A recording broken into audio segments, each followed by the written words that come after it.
మగవాళ్ళ మనసు దోచుకునే మన్మధుడని. గతంలో మీరు మోడలింగ్ చేసలేదు. నాకు నచ్చిన షోస్ వరకు వెళ్తున్నాను. మోడలింగ్ నుంచి నేను తెలియకుండా స్టార్ట్ చేశాను. ఒక అమ్మాయి చెప్పిందని చెప్పి ఒక అమ్మాయి వెళ్ళిపోయింది. బట్ నేను మోడలింగ్ అంటే చాలా మంది యాక్సెప్ట్ చేయరు. అక్కడ బూత్లా చూసాను మమ్మల్ని. మీ పోస్టులు చూస్తుంటాము, స్పిరిచువాలిటీకి కనెక్టెడ్ గా పెడుతూ ఉంటారు రెగ్యులర్ గా. ఏంటి రీజన్? చిరంజీవులు మనకి ఏడు అంటారు, అశ్వత్థామ, పరశురామ, విభీషణ. బట్ ఇంకా చిరంజీవులు కొంతమంది ఆగుంటారు. ఒక బొమ్మ చూపించి ఈవిల్ అని చెప్పి ఇది పెట్టుకుంటే మీకు దిష్టి తగలదు, ఇంటికి మంచి జరిగిందని చెప్పి అంటారు కదా. ఫాలో అయిన వాళ్ళు బాగుపడతారండి, ఫాలో కాని వాళ్ళు మనకి తెలియదు.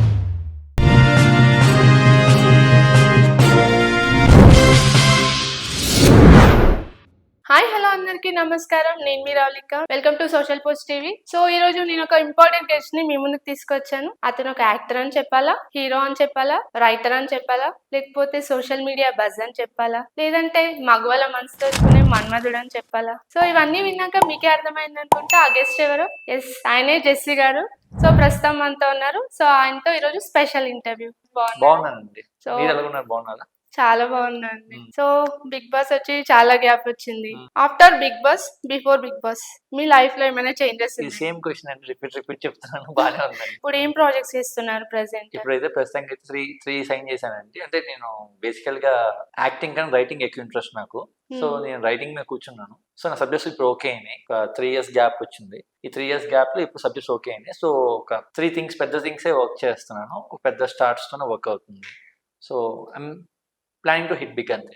గతంలో మీరు మోడలింగ్ చేసలేదు కదా, ఇప్పుడైతే మోడలింగ్ ఆపేశారు అనుకుంటా కంప్లీట్ గా. లేదండి, సమ్ టైమ్స్ చేస్తున్నా, అప్పుడప్పుడు చేస్తున్నా. అంటే పెద్దగా ఎక్కువ చేయట్లేరు షోస్, ఎక్కడ కనిపించట్లేదు. షోస్ ఎక్కువ చేయట్లేదంటే నాకు నచ్చిన షోస్ వరకు వెళ్తున్నానండి. కొంచెం నాకు మంచి కాంటాక్ట్స్ అనిపించినప్పుడు నేను డైరెక్షన్ చేయాలనుకుంటున్నా కొన్ని షోస్ డైరెక్షన్ చేస్తున్నాను. అదే ఒకప్పుడు అయితే రెగ్యులర్ గా ఉండేది, అదే పనిలో ఉండేవాడిని. ఇప్పుడు అలా కాకుండా కొన్ని వరకే ఉంటున్నాను. ఓకే, మీ మోడలింగ్ కెరీర్ అనేది ఎలా స్టార్ట్ అయింది అసలు? మోడలింగ్ నుంచి నేను తెలియకుండా స్టార్ట్ చేశానండి మోడలింగ్ కెరీర్. ఒక అమ్మాయి చెప్పిందని చెప్పి, గర్ల్ ఫ్రెండ్, అప్పుడు ఉన్న ఒక అమ్మాయి గర్ల్ ఫ్రెండ్ నాకు, ఆ అమ్మాయి అడిగిందని చెప్పి ర్యాంప్ వాక్ ఎక్కేసాను ఆ అమ్మాయి కోసం హడావుడిగా. ఎక్కిన తర్వాత అమ్మాయి వెళ్ళిపోయింది. బట్ నేను మోడలింగ్ సెటిల్ అయిపోయాను, సక్సెస్ అయ్యాను. తెలియకుండానే మోడల్ అయిపోయాను మనసు చెప్పాలంటే. ఓకే, అసలు మీ ఫ్యామిలీ బ్యాక్గ్రౌండ్ ఏంటి? అసలు మోడలింగ్ అంటే చాలా మంది యాక్సెప్ట్ చేయరు. అంటే ఫ్యామిలీ ఆబ్వియస్లీ యాక్సెప్ట్ చేయరు, మా ఇంట్లో కూడా ఒప్పుకోలేదు. అలా బూత్ లా చూసారు మమ్మల్ని. సో ఎలా కన్విన్స్ చేశారు మరి? కన్విన్స్ చేయడం అంటే చెప్పకుండా వెళ్ళిపోయాను, అలా అయిపోయింది వాళ్ళు. సో ఇప్పుడు చాలా సక్సెస్ అయ్యారు కదా, చెప్పకుండా వచ్చారు. సో ఎలా ఉంది ఫ్యామిలీలో? బాగానే సక్సెస్, అంటే మోడలింగ్ వరకు సక్సెస్ అయ్యాను. పర్సనల్ లైఫ్ గురించి, మీకు మ్యారేజ్ ఎప్పుడు చేసుకోబోతున్నారు? సో అందరూ ఎక్సైటింగ్ గా ఉన్నారు. అసలు మీకు లేడీస్ ఫాలోయింగ్ ఎక్కువ కదా. ఎవరు ఎక్సైట్ గా లేదండి first of all. At the same time ఏంటంటే ఇంకా మనం పీకింది లేదంటే, పీకిన తర్వాత నేను చేసుకుందాం అని చెప్పి అనుకున్నాను అండి. మీ పోస్టులు చూస్తుంటాము, స్పిరిచువాలిటీకి కనెక్టెడ్ గా పెడుతూ ఉంటారు రెగ్యులర్ గా. ఏంటి రీజన్ అసలు? రీజన్స్ ఏం లేదండి, అందులో స్పిరిచువల్ కొన్ని పెడతాను, కొన్ని ఏమో అగేన్స్ట్ స్పిరిచువాలిటీ. కొన్ని మంది ఇక్కడ చేసే యాక్టివిటీస్ గురించి పెడుతుంటారు అనమాట. సో అలా కొన్ని విషయాల్లో కొన్ని కీ పాయింట్స్ మీకు చెప్తాను. మీరు రీసెంట్స్ గా మీరు సిటీలో చూస్తుంటే ఈ మధ్య తెగ ప్రమోట్ అవుతున్నాయి. ఒక బొమ్మ చూపించి ఈవిల్ అని చెప్పి ఇది పెట్టుకుంటే మీకు దిష్టి తగలదు, ఇంటికి మంచి జరిగింది అని చెప్పి అంటారు కదా. అది ఒక ఈవిల్ గాడ్ అండి. వాళ్ళ అంటే మన మనుషుల్లోనే కొంతమంది ఇంకొక గాడ్ ని పూజిస్తారు. ఓకే, మీరు ఇంతకు ముందు డాక్యుమెంట్స్ చూసుంటారు. వాళ్ళు ఏంటంటే ఇప్పుడు నరబలిస్తాం ఏం చేస్తారు కదా, వాళ్ళు కొత్త దేవుడిని పూజిస్తుంటారు అనమాట. వాళ్ళు ప్రమోట్ చేసుకునే ఆ సింబల్స్ అనమాట.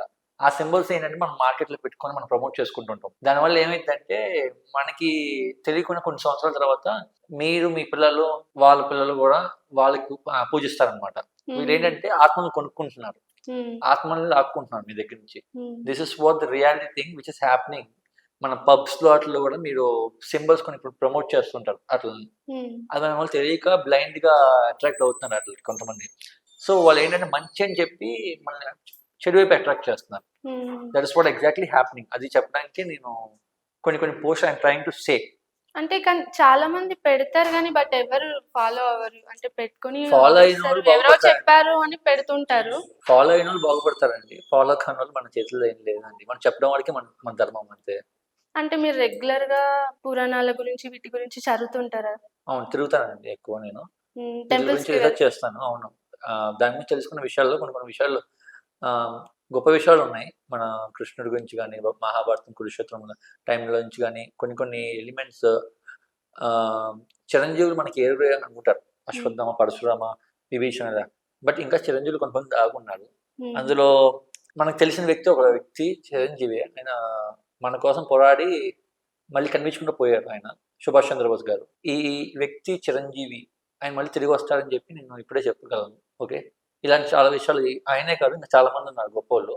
సో మనకి కొన్ని విషయాలు తవ్వితే కానీ తెలుస్తాయి మీకు. అప్పుడు మీరు ప్రాక్టికల్గా ఎక్స్పీరియన్స్ అయితే కానీ మీకు నమ్మశక్యం అవుతుంది, లేకపోతే. అందుకని అంటే మీరు ఖాళీ టైంలో ఏం చేస్తుంటారు? అంటే అది చెప్తాను కదండి, ఇలాంటి విషయాల గురించి సర్చ్ చేస్తాను.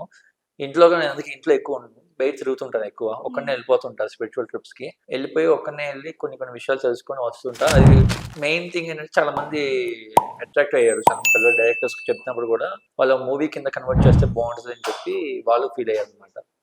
అదే.